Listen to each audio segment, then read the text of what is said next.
이번 영상은 리딩 지저스 4권 첫 번째 수업으로 앞으로 공부할 여러 선지서에 등장하는 선지자들을 어떻게 이해할 것인지 알아보고 첫 선지서인 이사야서에 나타난 하나님의 심판과 위로의 메시지를 살펴보겠습니다.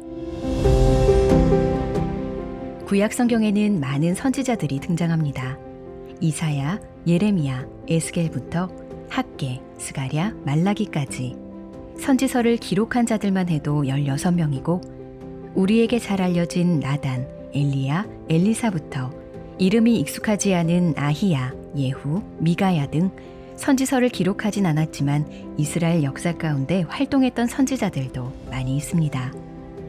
이 선지자들은 어떤 사람들이었으며 무슨 메시지를 전했을까요? 선지자들에 대한 정확한 이해가 없다면 이들을 통해 선포된 하나님의 말씀을 오해하고 잘못 적용하게 될 것입니다. 그러므로 첫 선지서인 이사야서를 살펴보기에 앞서 선지자라는 직분이 갖는 의미를 먼저 알아보도록 하겠습니다.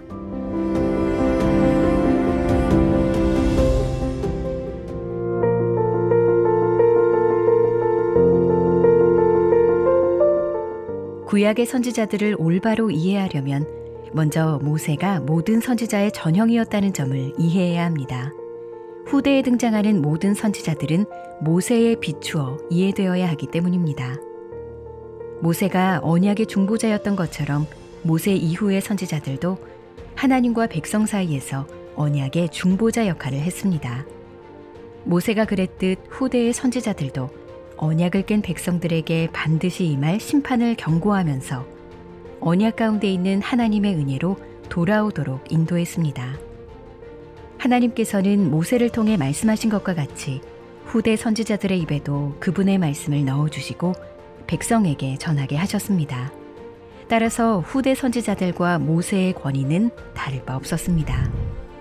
선지자들의 말이 옳은지 그른지 판단할 수 있는 기준은 바로 모세가 기록한 글인 모세오경입니다. 하나님께서 시내산에서 맺으신 언약을 기준으로 선지자가 진정한 하나님의 말씀을 선포하는지 여부를 판단할 수 있는 것이죠. 내 하나님 여호와께서 너희 가운데 나와 같은 선지자 하나를 일으키시리니 너희는 그의 말을 들을지니라. 하나님께서는 모세와 같은 선지자 하나를 그의 백성 가운데 세우실 것이라고 약속하셨습니다. 이 약속은 그리스도께서 오심으로 궁극적으로 성취되었습니다. 모세가 시내산에서 여호와를 뵙고 광채가 났던 것처럼 예수님은 변화산에서 거룩한 영광으로 빛나셨습니다. 이는 내 사랑하는 아들이요 내 기뻐하는 자니 너희는 그의 말을 들으라. 이 말씀은 신명기 18장 15절에 너희는 그의 말을 들을지니라 와 같은 명령으로 예수님께서 바로 그 모세와 같은 한 선지자였습니다. 하지만 예언의 성취는 약속보다 더 완전합니다. 예수님은 위대한 선지자에 머무는 분이 아니라 살아계신 하나님의 아들이셨습니다. 옛적의 선지자들을 통해 이스라엘 백성에게 말씀하셨던 하나님께서는 이제 그의 아들 예수 그리스도를 통해 우리에게 말씀하십니다. 그리고 예수님께서는 모세와 선지자들을 통해 주신 말씀을 해석하는 원리를 가르쳐 주셨습니다. 미련하고 선지자들이 말한 모든 것을 마음에 더디 믿는 자들이여, 그리스도가 이런 고난을 받고 자기의 영광에 들어가야 할 것이 아니냐 하시고, 이에 모세와 모든 선지자의 글로 시작하여 모든 성경에 쓴 바 자기에 관한 것을 자세히 설명하시니라. 구약 성경의 여러 선지자들이 반복적으로 가르친 것은 바로 그리스도께서 우리를 위해 받으신 고난과 부활, 그리고 그 이후에 받으실 영광입니다. 선지자의 전형이었던 모세와 같은 방식으로 사역했던 후대의 선지자들, 그리고 이 모든 선지자들의 목적과 역할을 성취하신 예수 그리스도. 이러한 이해를 바탕으로 선지서를 읽을 때 우리는 비로소 선지자들의 메시지를 바르게 이해할 수 있습니다.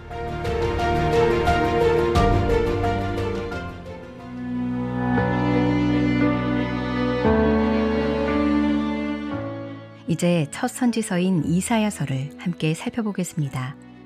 이사야 선지자가 하나님의 부르심을 받아 사역을 시작한 시기는 아직 북이스라엘이 멸망하지 않은 때였습니다.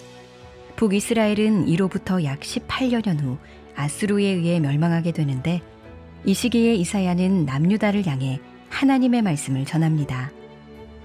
우시야는 정치적으로 성공하여 유다에 평화와 안정을 가져왔습니다. 그러나 외부 세력의 위협과 내부적인 타락으로 인해 우시야의 말년에 유다는 무너지고 있었습니다. 유다의 이런 상황은 우시야의 아들 요담 왕과 손자 아하스 왕의 통치 기간까지 이어지며 갈수록 악화되었습니다. 결국 아하스 왕이 아수르에 의지하여 유다는 종속국이 되고 맙니다. 그 뒤를 이어 왕위에 오른 히스기야는 종교적 사회적 개혁을 실시합니다. 아수르로부터 벗어날 상황이 조성되는 듯 보인 것도 잠시, 아수르의 새로운 왕 사네립은 유다를 더 체계적으로 점령해 갔습니다. 히스기야의 아들 므낫세가 왕위에 오르며 유다는 완전히 아수르에 종속되고 아수르의 신들까지 받아들입니다. 예루살렘 성전은 더럽혀지고 유다는 회복할 수 없을 만큼 무너져 내리며 최악의 상태가 됩니다. 이사야는 바로 이런 시대에 사역해야 했습니다. 이런 상황에서 이사야가 전한 하나님의 메시지는 무엇일까요? 먼저 이사야서 전반부 1장부터 39장까지는 유다를 향한 심판의 메시지가 선포됩니다. 그리고 후반부인 40장부터 66장까지는 위로와 회복의 메시지가 주어지지요. 지금부터 총 66장의 본문 중 이사야의 부르심을 보여주는 6장, 위로의 메시지를 전하는 40장, 고난받는 종의 모습을 보여주는 53장, 이 세 본문을 살펴보며 이사야서가 지닌 중심 주제를 간략하게 알아보겠습니다.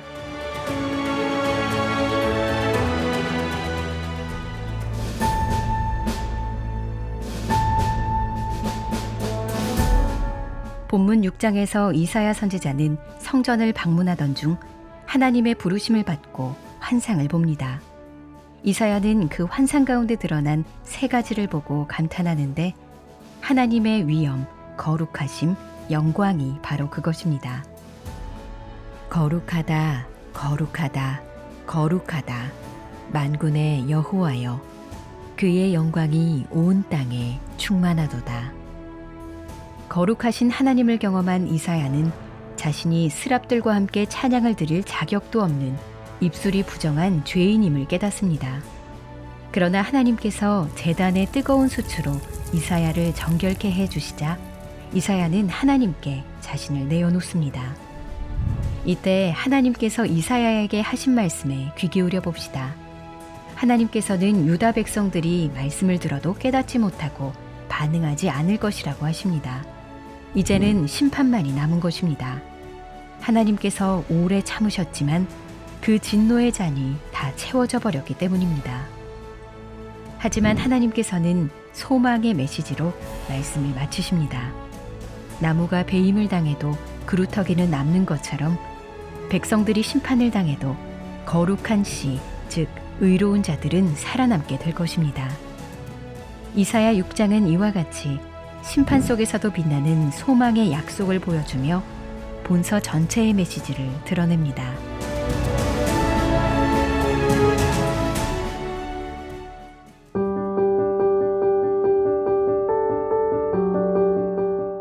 이사야 39장까지 선포된 심판의 메시지를 바탕으로 40장 이후에는 위로의 메시지가 시작됩니다.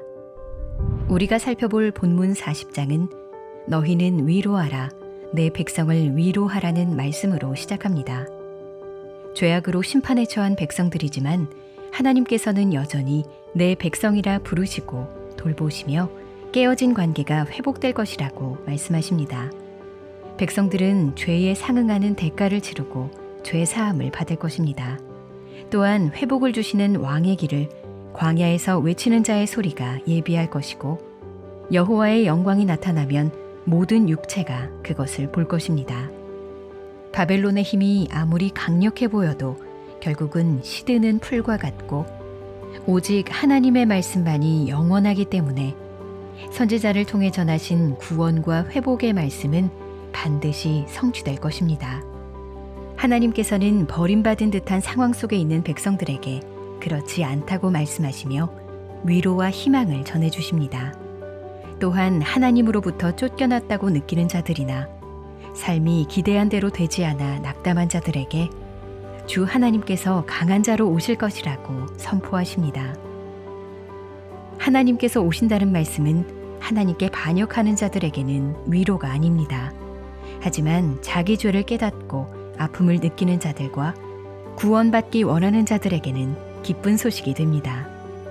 권능으로 오실 주님께서는 용서하고 구원할 능력이 있으시며 어려운 때를 신실하게 견딘 자들에게 상을 주시고 선한 목자로서 그의 양떼를 돌보시는 분이기 때문입니다.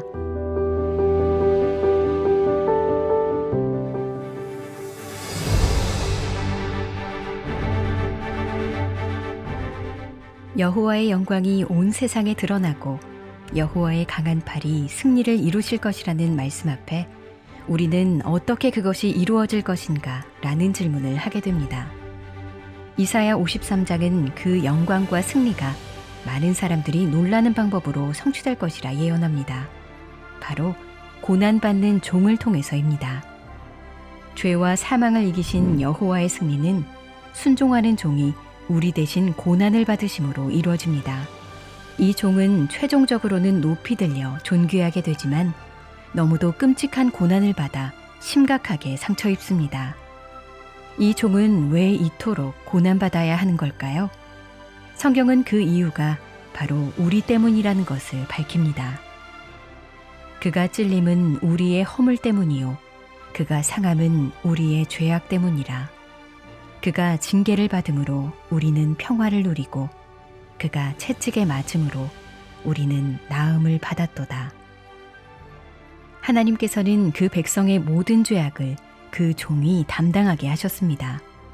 그럼으로써 그의 손으로 여호와께서 기뻐하시는 뜻을 성취하셨습니다. 어떻게 하나님께서는 이러한 고난을 기뻐하실 수 있었을까요?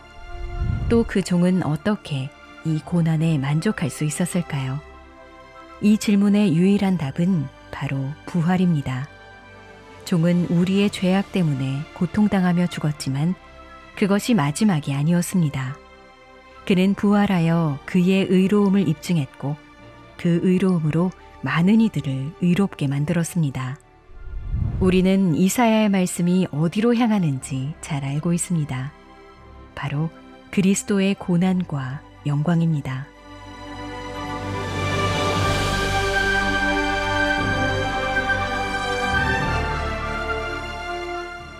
예수님은 영원한 하나님의 말씀이시며 세상에 드러난 하나님의 영광이십니다.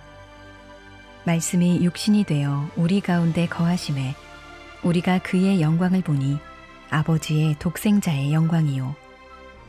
또한 예수님은 참되고 선하신 목자로 강한 팔로 양들을 보호하시고 약한 자들을 부드럽게 인도해 주십니다. 그러므로 우리는 가장 어두운 밤에도 위로를 얻을 수 있습니다. 고난받는 종으로 오신 예수님께서는 우리의 모든 죄악을 대신 지시고 우리가 받아야 할 멸시와 수치를 감당하셨습니다. 그 고난을 통해 세상 모든 나라와 족속들이 하나님과의 새로운 관계로 회복됩니다. 예수님께서 고난을 통해 승리를 얻으셨듯 믿음으로 그분과 연합한 그리스도인도 마찬가지입니다. 하나님께서는 예수님의 고난과 승리를 그리스도인의 삶에 나타내는 방법으로 영광된 복음을 세상 끝까지 전하시기 때문입니다.